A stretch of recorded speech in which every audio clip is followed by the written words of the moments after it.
Welcome to Ancient Edge, where we unearth the secrets our ancestors buried in time. Picture this, a weathered barn standing resolute against 2 centuries of storms, its timbers as solid as the day they were raised. No synthetic chemicals, no pressure treatment facilities, just raw ingenuity and an intimate understanding of nature's own chemistry.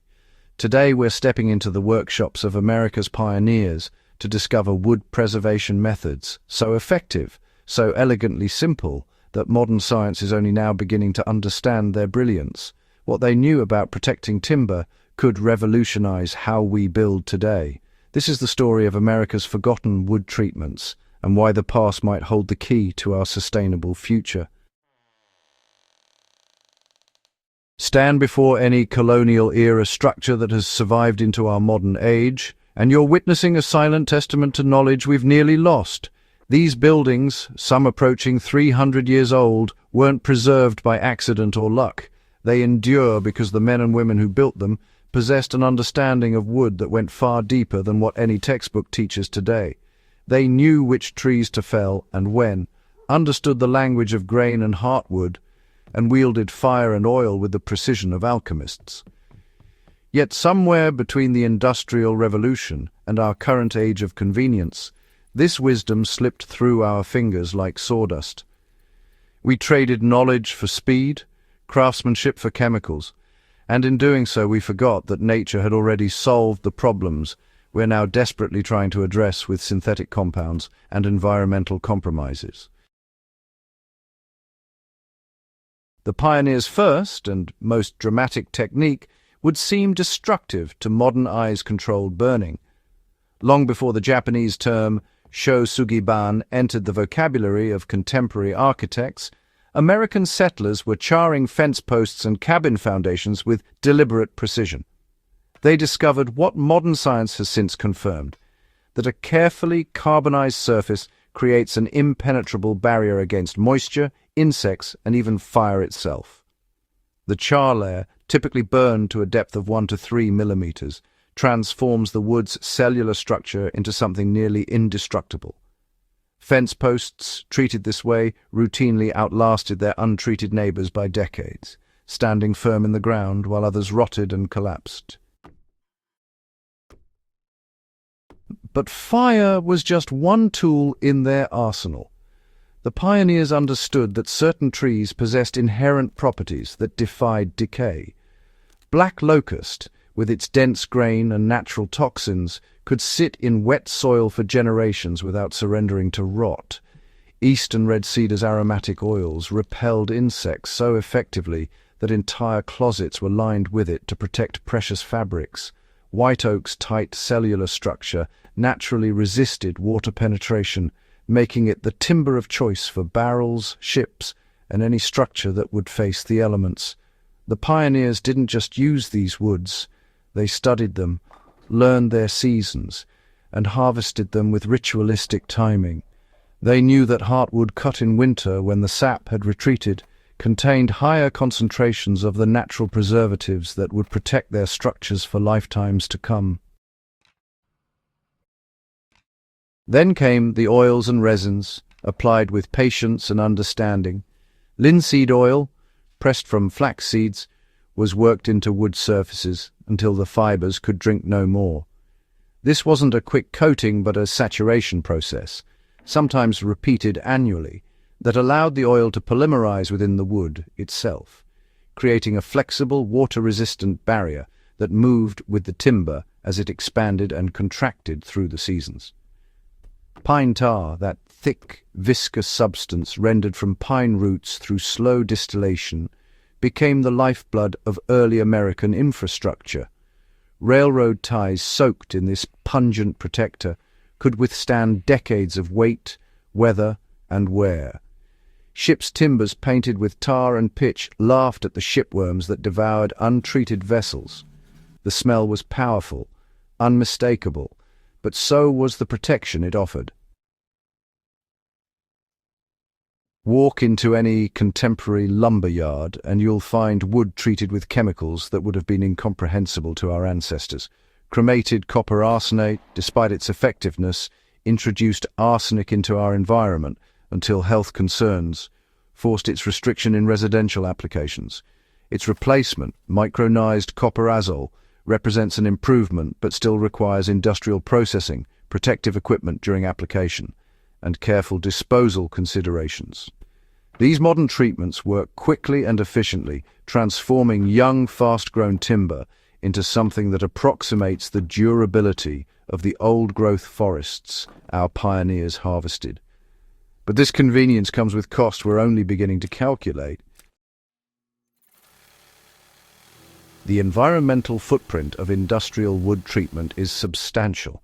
The chemicals themselves require energy-intensive manufacturing processes. The pressure treatment facilities consume enormous amounts of power, and when treated lumber eventually reaches the end of its useful life, it cannot simply return to the earth. It must be disposed of as hazardous waste, locked away from the soil and water it would contaminate. Compare this to a piece of wood preserved through charring or oil treatment. When its service ends, it can decompose naturally, returning nutrients to the soil without introducing toxins into the ecosystem. The contrast isn't just philosophical, it's practical, measurable, and increasingly relevant as we confront the environmental consequences of our industrial choices. The proof of these ancient methods doesn't require faith, it demands only observation. Historic structures across America provide living laboratories of pioneer ingenuity. Thomas Jefferson's Monticello still stands on foundations treated with methods he learned from colonial predecessors. Covered bridges in New England, their timbers charred and oiled according to centuries-old practices, continue to bear traffic loads their builders never imagined. These aren't anomalies or lucky accidents. They're the expected results of techniques refined through generations of trial, error, and intimate observation. Modern builders rediscovering these methods report results that challenge conventional assumptions. Fence posts charred using traditional techniques show no signs of decay after 20 years in ground contact, outlasting pressure-treated alternatives that began deteriorating after 15.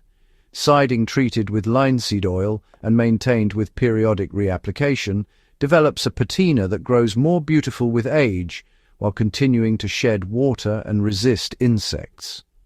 The Japanese shusugiban technique, now experiencing a renaissance in contemporary architecture, produces surfaces that require virtually no maintenance while offering fire resistance superior to many modern treatments. These aren't theoretical benefits, they're documented, observable, and increasingly sought after by builders who recognize that sometimes the old ways were simply better. What the pioneers understood, and what we're slowly relearning, is that effective wood preservation begins with respecting the material itself. They worked with wood's nature rather than against it, enhancing its inherent properties instead of trying to fundamentally alter them through chemical intervention. This approach required more knowledge, more patience, and, well, more skill, but it produced results that time has validated. Their methods were sustainable, not because sustainability was a buzzword, but because they had to be. Pioneers couldn't order replacement materials online or rely on industrial supply chains. They built to last because they had no other choice, and in doing so, they created a legacy of structures that mock our modern claims of progress. Today, as we grapple with environmental challenges and health concerns linked to synthetic treatments, these forgotten techniques offer more than nostalgia. They provide practical, proven alternatives. Whether you're building a fence, constructing a cabin, or simply maintaining the wood in your own home, the methods our ancestors perfected remain relevant and effective. The tools are simple, the materials are natural, and honestly, the results speak for themselves across centuries of successful application. The pioneers who settled America didn't just survive. They thrived through knowledge, observation, and an unwillingness to accept limitations.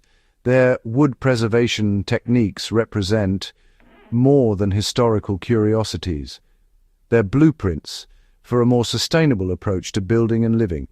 As we face an uncertain environmental future, perhaps the wisest path forward requires looking backward, unearthing the forgotten wisdom that allowed our ancestors to create lasting structures from the raw materials nature provided. The question isn't whether these methods work. Centuries of standing structures answer that definitively. The question is whether we're willing to reclaim this knowledge and apply it once again. If this journey into forgotten wisdom resonated with you, subscribe to Ancient Edge.